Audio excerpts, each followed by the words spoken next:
সময় যাই লাগুক 6 মাস 1 বছর কিংবা আরো যদি বেশিও লাগে আমাদের আপত্তি নাই। ঠিক একইভাবে আপনাদেরকে এটা বলবো যে আপনাদের এই কাজ একমত, এটা করা দরকার।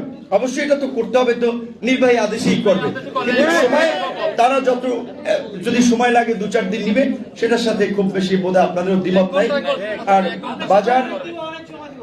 বাজার মূল্যের সাথে সঙ্গতি রেখে এটা তো আমরা আগেই দাবি জেনেছি। আমি মনে করি যে আমি তো ডাবলের চেয়েও বেশি, বিকজ এটা বাস্তব। 15 সালের পে স্কেল, 15 সালের পর থেকে কোনো জিনিসপত্রের দাম 60 থেকে 70% পর্যন্ত বৃদ্ধি হয়েছে, তাহলে বেতন তো আর বাড়ে নাই।